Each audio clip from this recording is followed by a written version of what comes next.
Okay. Did mind create matter, or did matter create mind? What's your position? Where do you start on it? I believe the mind of God created all the universe, physical and spiritual. Alhamdulillah. I'm of the mind that we're very similar in our stance on things.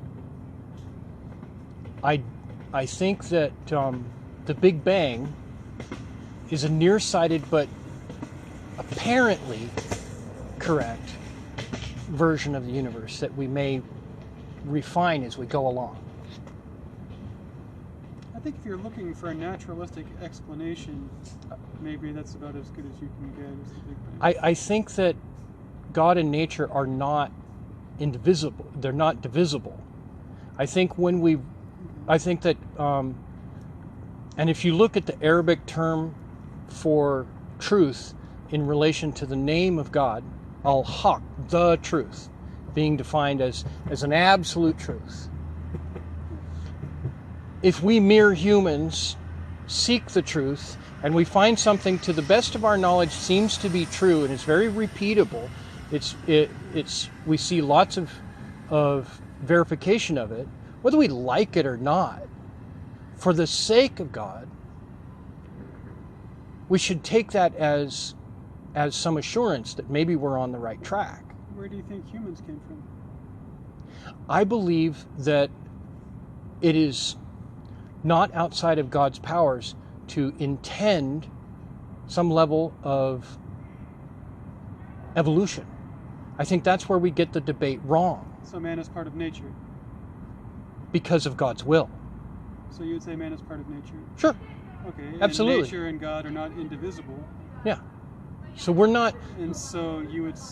Or they are indivisible. You would say nature and God are connected. They're not divisible. God created all of existence according to the most prevalent view from Abrahamic tradition. If we skip the question of whether the Jews, the Christians, or the Muslims are right about this, and we take the most commonalities from that, God is the singular being that said, be and it shall be. Okay, so do Kun fayakun. you believe that nature used to not exist? That's a good question. It depends, I think, on how we look at the term nature. And I think that's one of the sticking points in conversations about the deeper subjects, is that especially those who want to throw a wrench in every conversation, and I'm not saying you guys do, because it doesn't seem that way to me, but just to acknowledge the ones who aren't here, they will say, if you say religion, they'll pop right in with, oh, that means blah, blah, blah, blah, blah, blah, blah, blah, blah, and therefore you're wrong. Right, but what I'm trying to get at is what your view is, whether you believe that God is separate and distinct from nature, or if nature is part of God.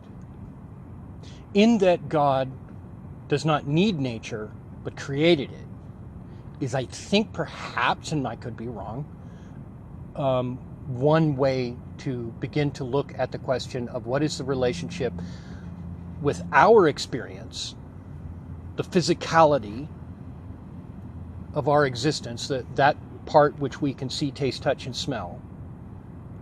So and what is our relationship with God? If nature was created by God, then nature is not part of God.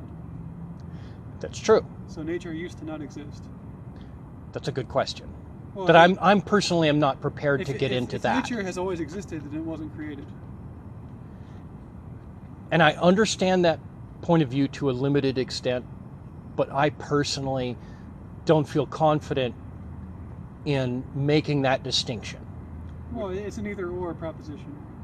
Either nature has always existed, or it came into being at some point, in which case it was created. Let's look at the purely what's the term I'm looking for people who don't want to look at it in religious terms, about science and so forth. I can't think of the right term at the moment. Please forgive me. Secular. The secular view of massive scale cosmology. Personally, I'm of the opinion that the Big Bang theory is really a limited view. That the universe is infinite And yet God created the beginning and ending of time, which is a conundrum, but I'm going to stay out of that a little bit. And from the evidence that I've seen as a pure layman, who's not mathematically proficient, that on a regular basis you have massive singularities, way bigger than what's required to hold together a single galaxy. If you look at what's called the Great Attractor, that's a very interesting subject where you have lots and lots of galaxies that are rapidly heading towards a specific location in space. That would tell me that there's an incredibly large singularity there. There must be perhaps a tipping point where that blows up. If you look at the distance of objects that we can reliably see with the best telescopes and our best mathematics and our best capabilities, there's a definite bubble we cannot see past. It doesn't mean that something doesn't exist past that. It doesn't mean that events that stimulate our thoughts about the Big Bang aren't already happening at a distance far beyond our capacity for perception. So do you believe the Big Bang happened? I believe that it's very possible that a Big Bang happened, assuming a whole lot of people were honest and a whole lot of equipment was properly understood, and I am not in that position. Just to put my intellectual limitations on the table and say, assuming a whole bunch of things, yes. But I don't believe that explosion necessitates the concept that all matter in all of existence was involved, or that it's the only explosion of its level that even is happening right now. Right. The Big Bang doesn't actually touch on the subject of the origin of matter. It is beginning to bring scientists who have looked at things traditionally in a secular view into a reluctant discussion, very reluctant, on the nature of God. And how do we define God? What is religion? These terms are if you survey people, the word God and the word religion are not very uniformly understood or respected or agreed upon.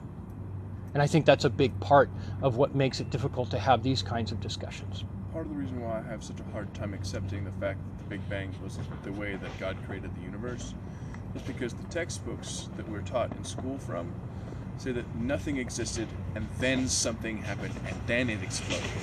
And that doesn't mean that an explosion didn't happen, and it doesn't mean that God wasn't involved.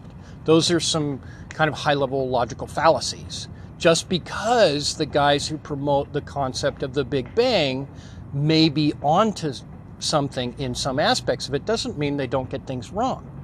And it also, a lot of times, the people who want there to be an anti-religious slant to big cosmology will ignore or suppress the comments by some of these bigger thinkers that lend something towards religion. You look at Einstein said math was the language of God, and yet he's listed as an atheist in a lot of sources. So I think he said the language of the universe.